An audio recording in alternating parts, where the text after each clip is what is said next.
Mahina ba tungo ka o kumain ang inyong mga alagang manok? Palaging nasa gilid at nahirapan maghinga. Huwag itong isa walang bahala. Baka ang inyong mga alaga ay may sabaga. Bigyan sila ng CPU Lemongrass Water Soluble Premix. Ito gawa mula sa katas ng salay o tanglad. Segurado kang natural at hindi nakakalason. Proven and tested dito sa Philippine Native Chicken na pinababalik ang gana ng manok sa pagkain at mabisang pantambal para sa infeksyon na nagdudulot ng common respiratory diseases. Ano pa ang hinihintay mo? Order na. Ang isa pa naman para makabawas-bawas kayo ng gasto at the same time, mapaganda pa natin yung kalidad na karne ng manok natin. Pinibang sa paggawa nyo ng patuka na gawin natin na ihaluan natin ng damo na kasi ang kailangan natin dyan, tatarin natin yung damo, no? Ang gawin natin, no? Kung depende kasi yan, pag may ang pinakamaganda kasi na damo na gamitin nyo is yung kung meron po kayong mga Carabao grass dyan, o di kaya yung napier. Kung napier naman gamitin nyo, dapat yung pinakadulo, yung hindi na matigas na bahagi. At saka yung isa pa doon is yung tricantera, no? Pero yung tatarin na maliliit yan. Ang technique dyan is that na sa bawat sa bawat 5 kilo ng patoka na ginawa nyo, lagyan nyo ng 1 kilo ng tinadtad na damo na basta yung damo na gamitin natin, napier, Carabao grass, but yung iba kasi na medyo maamoy ng konti na damo, baka hindi na kainin ng manok. Lalo na pag sa inahin natin. However, kung ang target natin is yung patabaing manok, na mas maganda kung ihalo po ninyo is yung kamote. Yung dahon ng kamote o di kaya tricantera, tatarin dyan natin na maliliit at saka yan ang ibigay sa manok. Pero tandaan natin yung paggawa natin, dapat yung 1 kilo ng damo na yan, i-mix mo doon sa ginawa mong mass form ng patuka at saka basain. No? Basain mo at saka ihalo na maigi na bago mo ibigay sa manok. Ang purpose kasi niyan is that na pag nag-mix yan kasi na sama-sama, natandaan natin that yung manok kasi ang kailangan niyan in terms of fiber content taas. Yung kung bakit na pag native, binigyan niya ng commercial na patuka yan, iba ang response niya. Ibang response yung kung bakit na medyo dagdagan natin ng mga damo-damo dyan para at least na pag naaabot niya kasi ang requirement niya in terms of the protein content, ibig sabihin yan, no, aakyat din ang kanyang produksyon. Yun ang kagandahan sa paggamit ng damo, no, doon sa mga patuka natin. Pero kung ang damo naman, doon hangin na sabi ko is that na para sa may nahinatandang, sa inyong mga sisiw.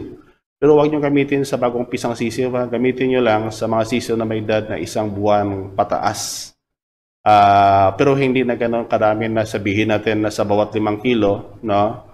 5 kilo ng patuka na ginawa mo, dagdagan mo ng 1 kilo, bali magiging 6 na. Ang ito naman, no, siguro sa bawat 1 kilo, no, lagyan nyo lang kahit na mga 50 to 100 grams. 100 grams ng finely chopped na damo. No, itadtad nyo ng mapino at saka ibigay.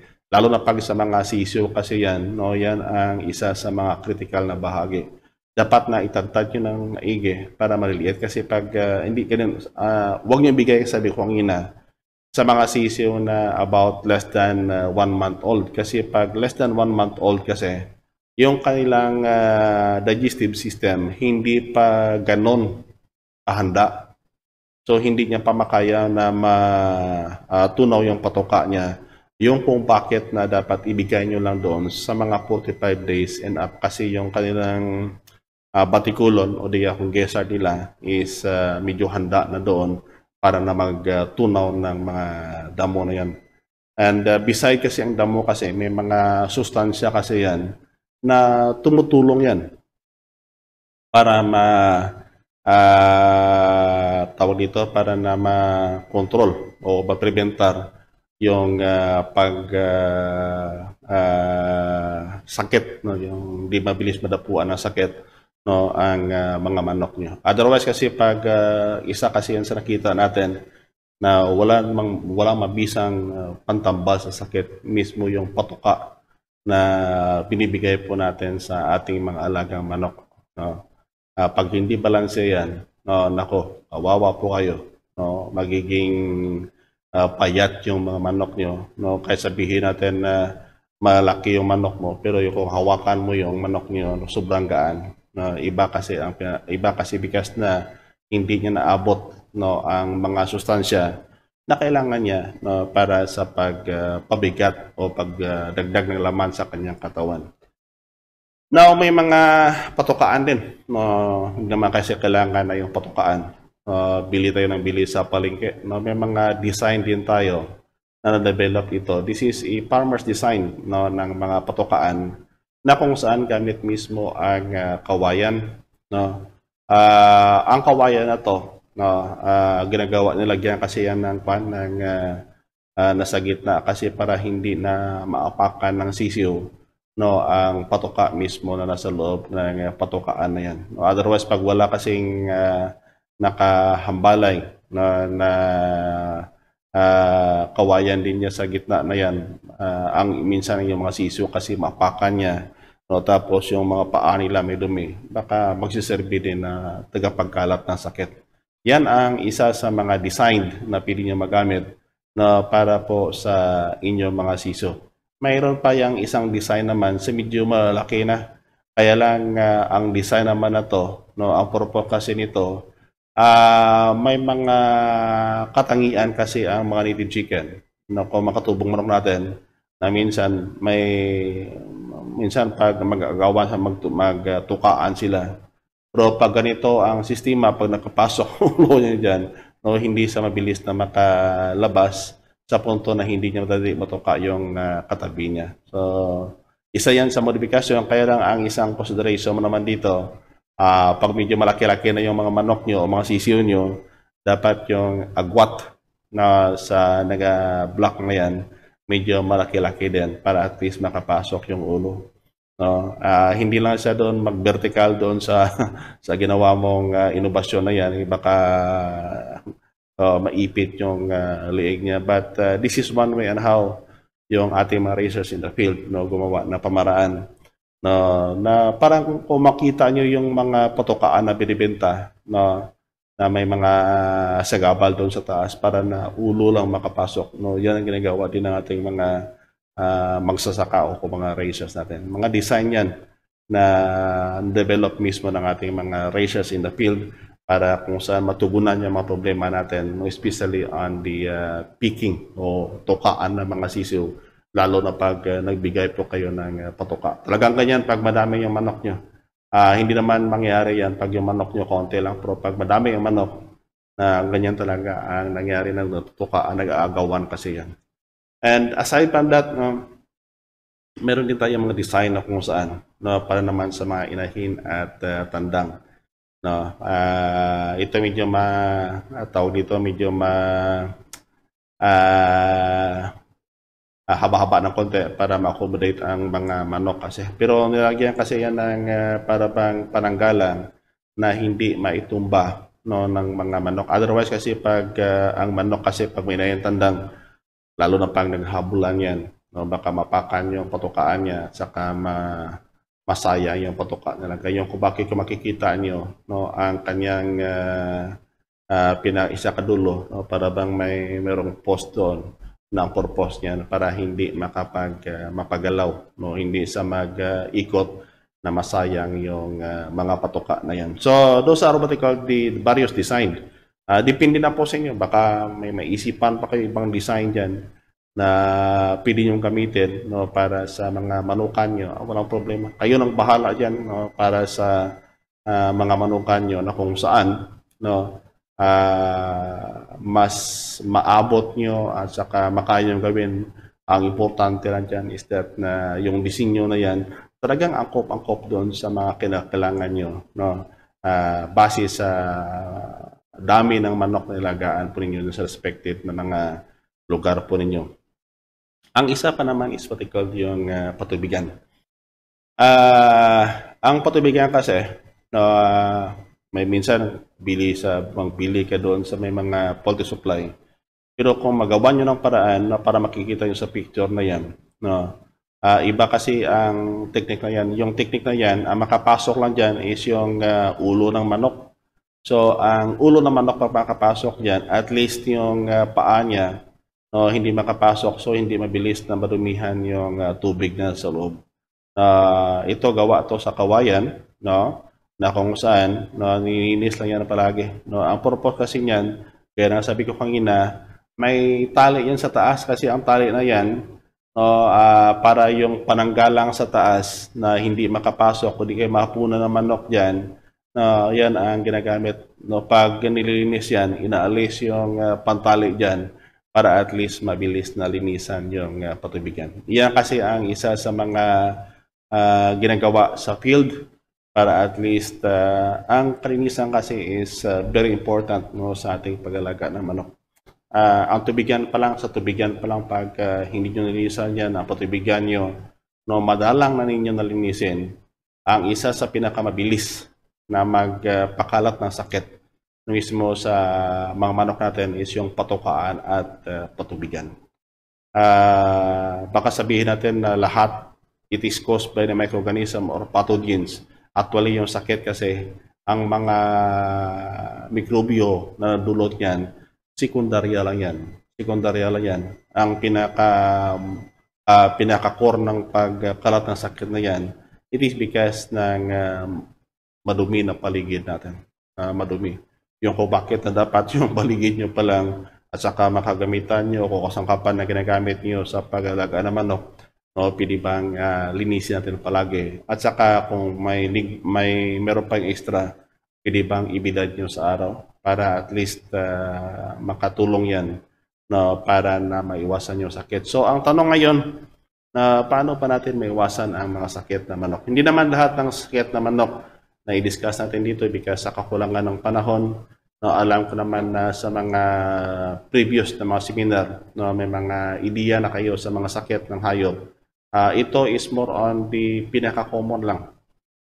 At saka yung mga pwedeng gamitin pang gamot o pantambal sa ating manok. Ang isa kasi palagi sa nagiging problema natin, yung manok, yung sa mata niya.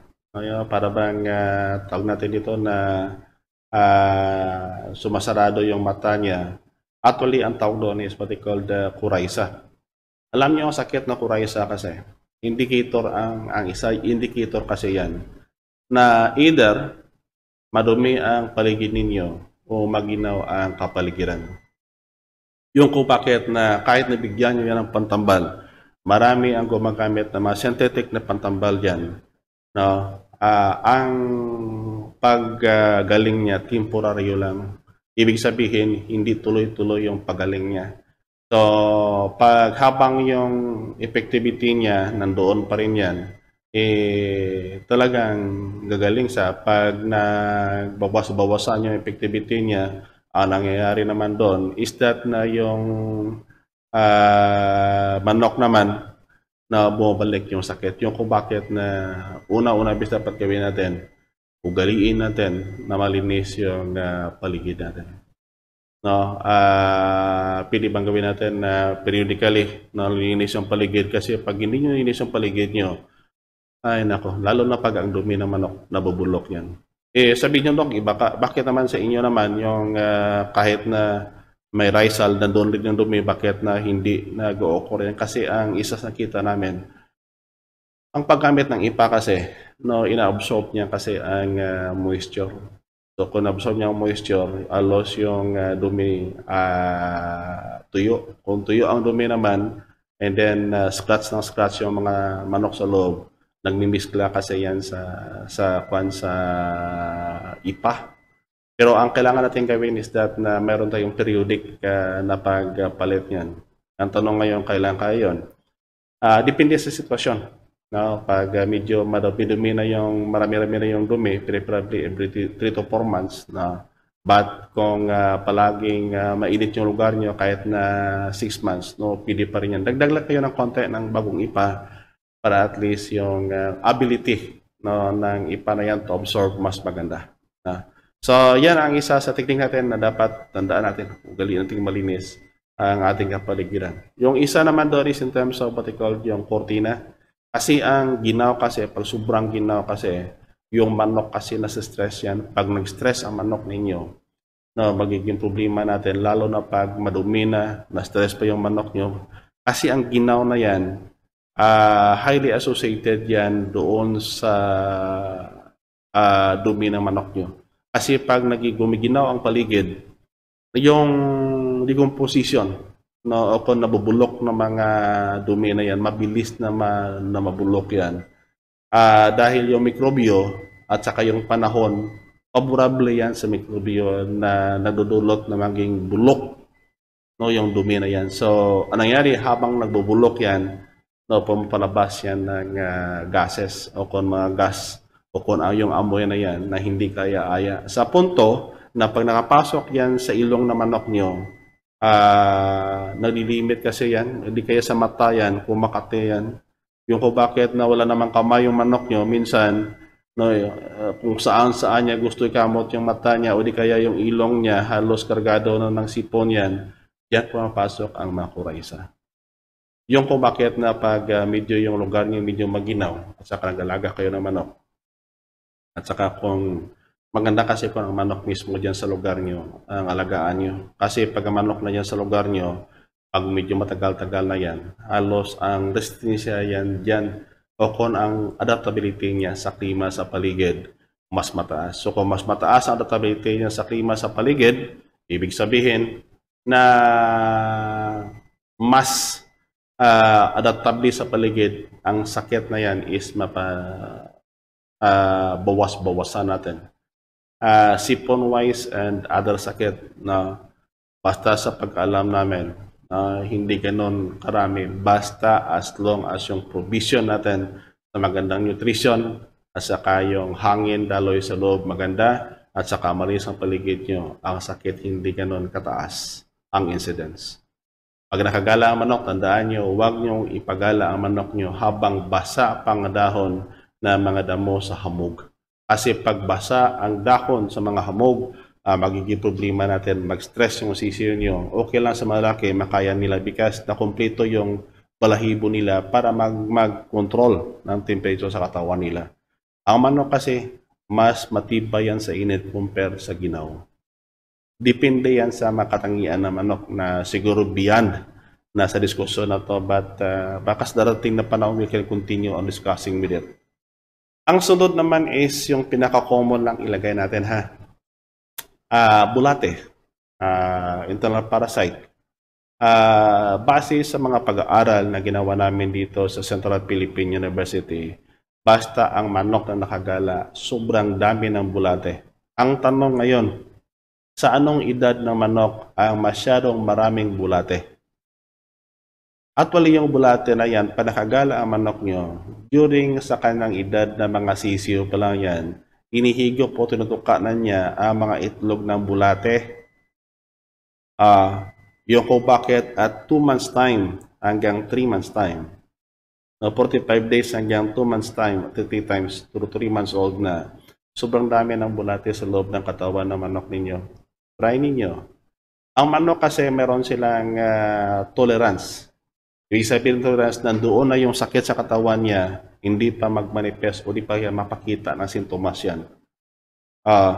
Ang manok kasi at 10% parasitic load. Ibig sabihin ng 10% parasitic load, no, kung ikilo mo yung manok mo, 1 kilo, kahit 100 grams pa na internal parasite ang sa loob ng katawan yan, kayang-kaya niya yan na hindi magmanifest. Except pag sumobra sa 10%.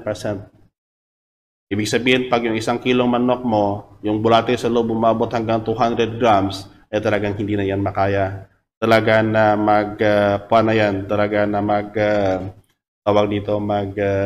sasuffer na yan. Yung kung bakit that if you are going to give them alternative, ang isa kasi sa maganda na gawin nyo, base sa experience namin dito sa may Central Philippine University sa pag-aaral, hindi ang bunga o betel nut ang effective against internal parasite. Ang nakikita nyo na pinapalabas na internal parasite o bulate ng bunga or betel nut, it is being paralyzed. Yung kung bakit na lumalabas lang sa paralyzed yan, Pag nakapunta yan sa paligid na kung saan diluted yung environment niya, magiging problema nyo, buhay ulit yan. Paano ngayon kung lumabas yung bulate, nakita ng isang manok tinuka? Akala siguro earthworm. Natuka niya, pumasok sa loob ng katawan niya, diluted yung environment, walang betel nut doon, buhay ulit yung bulate. Yung kung bakit na kahit sabihin pa ninyo, for as long as the environment is favorable sa bulate, based on the study conducted dito sa CPU, talagang buhay yan. Paralysis will take place. However, after quite some times, na mabubuhay yung bulate na yan. Yung kung bakit na kung posible pa lang na ang isa sa nakita namin na mas epektibo is dalawa. Ang isa is yung bawang. Ang bawang hindi niya pinapalabas ang tawag dito ang bulate sa loob mismo ng katawan ng manok nyo. Doon niya mismo pinapatayan. Yun ang kagandahan ng bawang. Ang gawin po ninyo para at least hindi kayo mahirapan na maghanap-hanap pa kung anong gamitin nyo, pwede ba ang bawang ihad nyo o itadtad nyo na maliliit at saka balatan nyo, itadtad na maliliit saka ibilad doon sa may araw. Pabilad nyo, ang gawin ninyo, no, ibayo nyo o hanggang na idikdik nyo hanggang na magiging powdered, not necessarily na talagang powder form yan, na kahit na medyo may malaki pa na bahagi yan. Ang importante doon, gawin nyo is, gawin nyo parang pan. Ang tawag doon is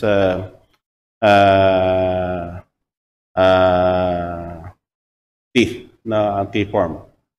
Base sa pagkakaral dito, yung 5 grams niyan, o 5 gramo niyan, ilagay nyo sa tubig ng 15 litros.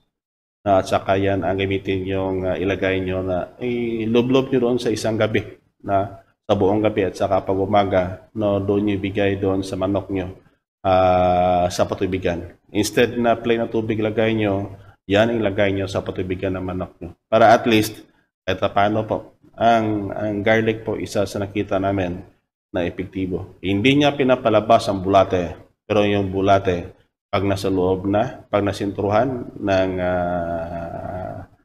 bawang, halos durog-durog ang katawan niyan. Parang nasusunog. Yung kung bakit na yung kagandahan ng garlic. Gawin yung tea na yan ang isa sa nakita namin. Ang pangalawa is yung tawag natin yung Asiatic bitter yam or ang tawag doon is what we call the kayos. Marami kasi yung mga kayos na doon sa mga banda bundukin. Ginagawa kasi ito na kahit na alternatibo sa palay kung wala pong bigas.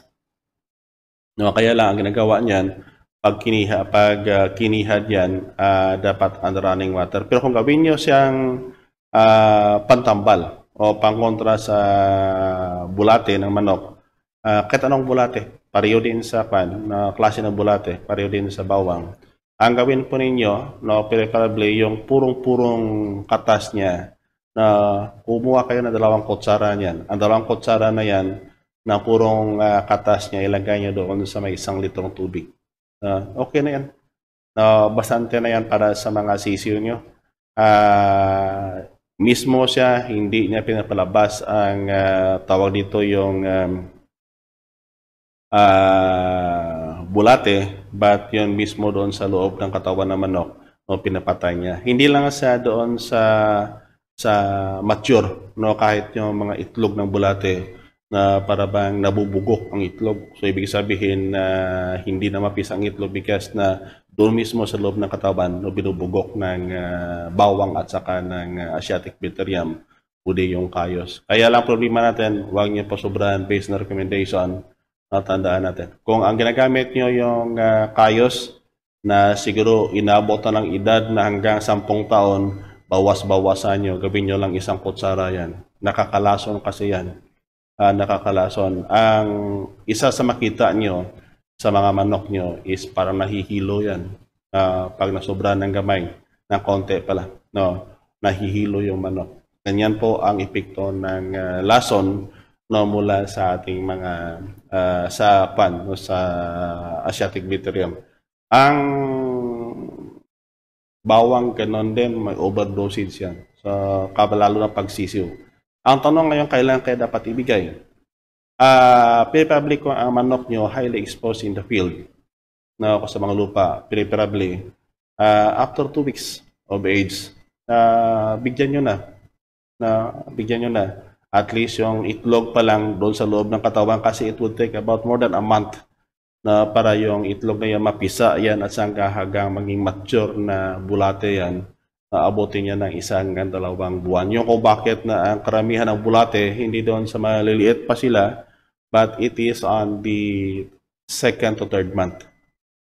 Kasi yung una, kasi pag may nakapasok, ilang piraso lang yan, makaya ng manok yan na i-tolerate sa loob ng katawan niya. Pero ang problema natin, habang nasa loob ng katawan kasi yan, nangingitlog kasi yan, and it would take about 1 to 2 months, bago mag-mature naman. Yung kung bakit, kaya nasabi ko kanina, na pag inabot ng 2-3 buwan yan, dumadami na yung bulate, malaki yung manok nyo, pag ginawakan nyo, sobrang gaan. It is because of that internal parasite. All the other sickness, ang isa sa nakita namin, ang pinaka-clue nyo na lang, kahit anong sakit na manok, basta tandaan natin na yung paligid dapat panatilihin yung malinis. Kung ano ang ginagamit nyo sa manok nyo para magluto, ay siya ring mabisang pantambal laban sa sakit na manok. So, kung anong pinaka-common na ginagamit natin na mga halaman dyan para magluto ng manok, bawang, sibuyas, bombay, kahit kamatis. Ang kamatis kasi nagbibigay yan ng vitamina din para sa manok natin. Salay. Ang salay kasi yung juice ng salay na yan, epektibo yan, lalo na pag ang sakit is respiratory in nature. Ganon. So, ibig sabihin that para hindi nyo makalimutan na pag-uwi nyo, o di kaya kung saan-saan kayo, pag nagkasakit ang manok nyo, tandaan nyo, kung anong ginagamit nyo para magluto sa manok nyo ay siya ring mabisang pantambal laban sa sakit. Paano bang gawin natin? Pag gawa natin? Una-una, pag ang ginagawa natin is yung purong katas. Purong katas. Kasi ang purong katas na yan, naalaw kasi noon dito sa amin, ang manok, hindi siya namatay sa sakit, but namatay sa, it is because of the overdosage of the phytobiotics. Ang tawag kasi namin doon is phytobiotics. Kung gumagamit kayo ng concoction, patuloy nyo lang. Yung sa amin kasi dito is more on the development ng mga katas ng tanim na may existing studies na pumakita na mabisa sa pagkontrolar ng sakit. Yung kung bakit ang ginagamit is, for example, yung bawang at saka sibuyas bombay. Pag bawang ang gamitin nyo, pwede bang idikdik nyo, pagdikdik nyo ang gawin nyo, ipiga nyo, pagpiga nyo, pwede bang lagyan nyo ng plastic yung kamay nyo kasi sobrang init yan. Katulad din sa mga gamit natin sibuyas bombay, ang gawin niyo ganoon din. At saka sa manok nyo, basta yung manok is less than a month ang edad, pwede bang 2 ml lang bawat sisiyo ang ibigay po ninyo. Huwag nyong damihan, baka mangyari yung sisiyo nyo baka namatay. Ang 2 ml is enough for the chicken na kung saan less than a month old. Kung yung mga sisiyo nyo, for example, is nandoon sa 1 week old, at saka gusto nyo bigyan 2 weeks old, pwede bang bukas-bukasan nyo kahit na gawin yung 1 ml na lang, pwede yan. Kasi habang lumiliit yung katawan ng mahayop, ng manok nyo, o ng bibi o itik nyo dyan, ang konsentrasyon niya dapat mapababa din natin.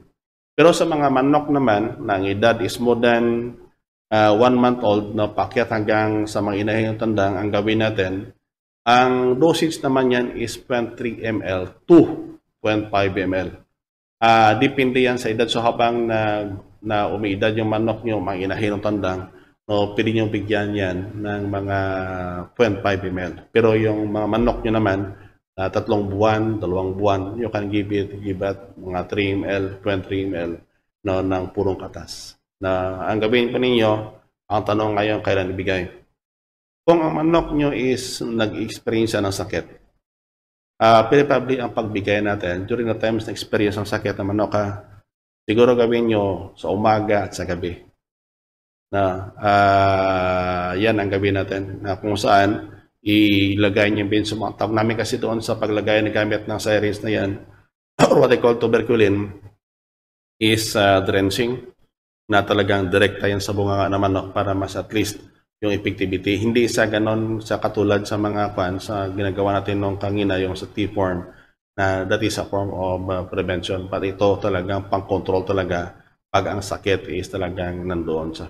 So hindi naman kailangan na gamitin talaga yung kung makita nyo yung puti na yan, yung gloves, o yung parang sirens na yan, that is ang tawag doon is tuberculin. 1 ml lang yan. So lagyan, tingnan nyo yung mga gagamitin nyo na meron sa mga tawag dito yung mga linya na kung saan makikita mo kung gaano kadami ang ibinibigay nyo. No? Para at least kahit paano po maibsan ang sakit ng manok. Ibigay nyo siguro sa loob ng 2 hanggang 3 araw, no? At saka pahingahan nyo naman after 3 days. Parang ganon.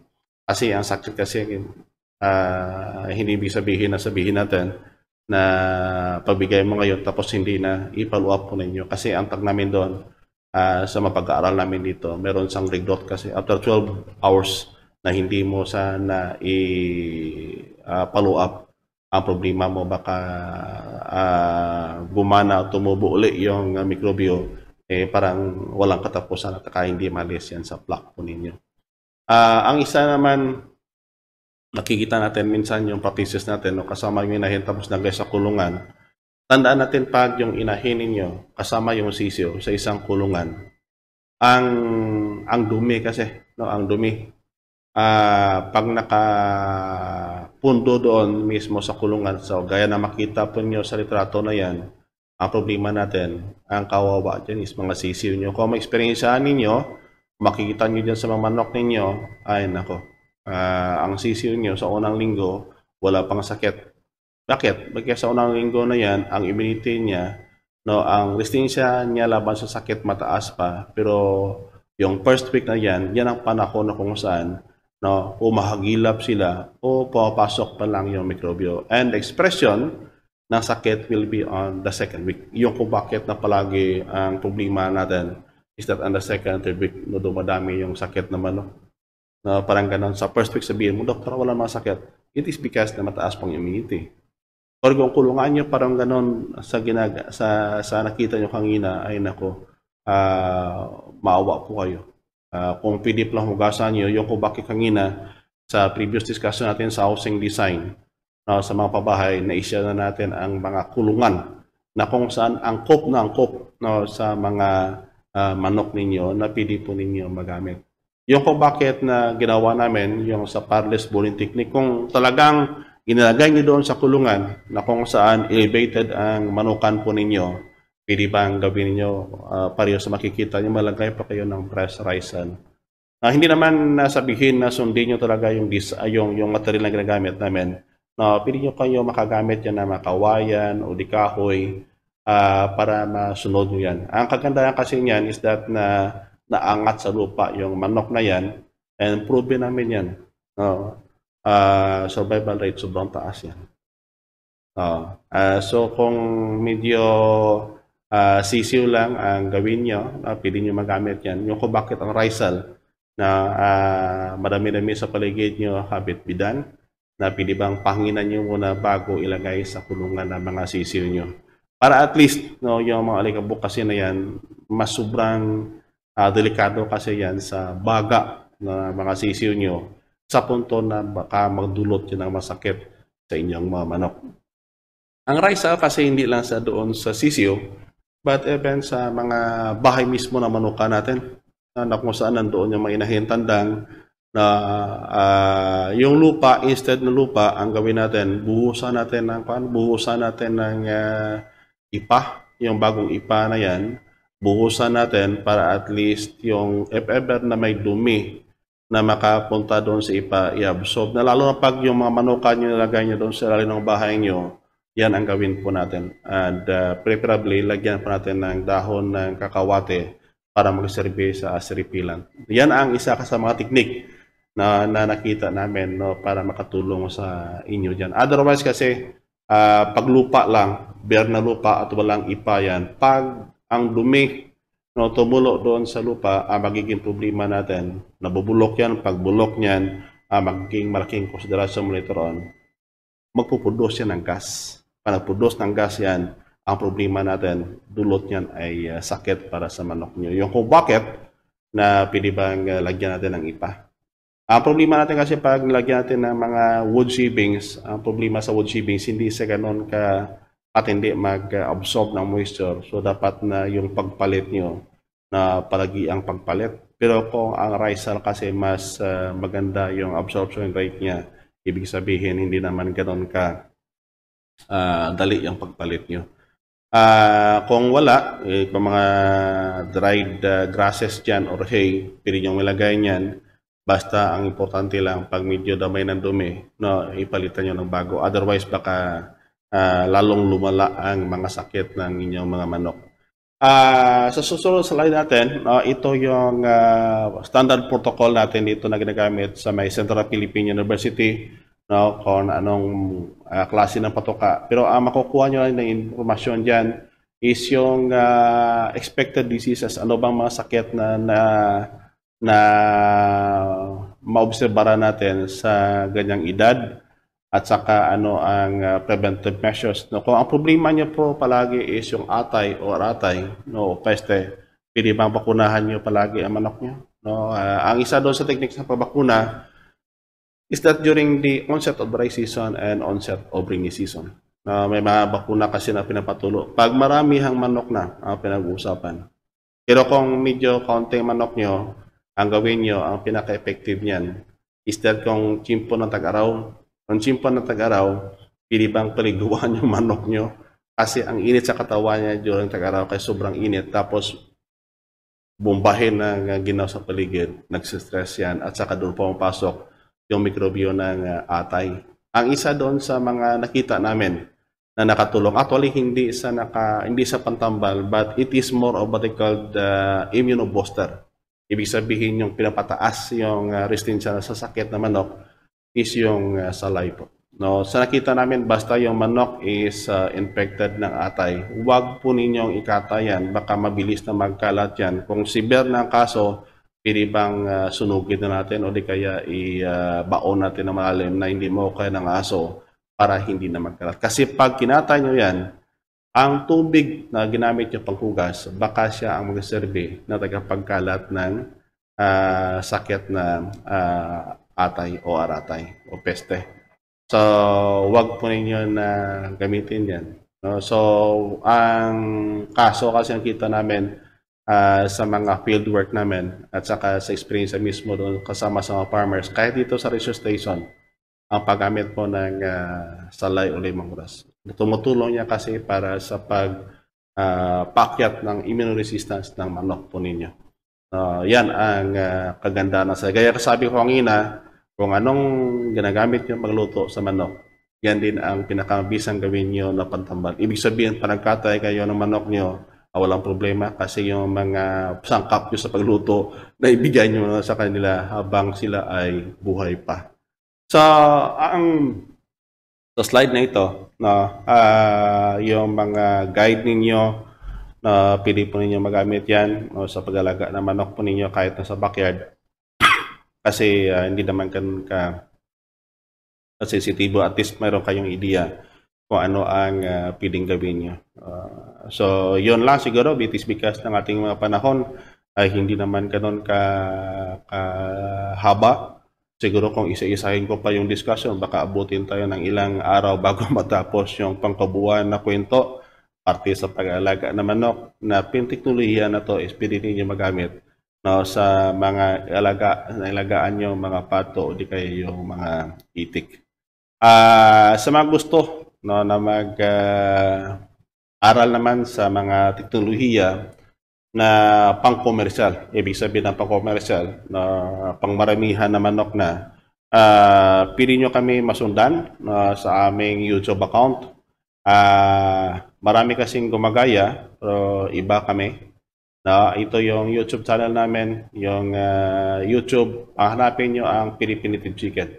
Kung meron kayo dyan na mag-search ng website ng inyong internet, mga anak nyo dyan, na may marunong maghawak ng cellphone at saka may data, no, pwede po nyo sundan yung mag-subscribe, no, sa YouTube channel namin sa Philippine Native Chicken. Ang Facebook page natin, no, nandoon pa rin. Ang kanyang shortcut niyan is .carespnc, no, Philippine Native Chicken pa rin, no, ang kanyang pangalan. No, yan ang website na pwede nyo puntahan. Ang talakayan kasi dyan is more on what we call the commercial scale of production of native chicken. Ang sa ngayon, ang diskusyon natin is more on the backyard scale of production. No? Para naman makatulong po naman sa ating mga ka-native o di kaya sa mga manlalaga na manok na sa tingin natin ang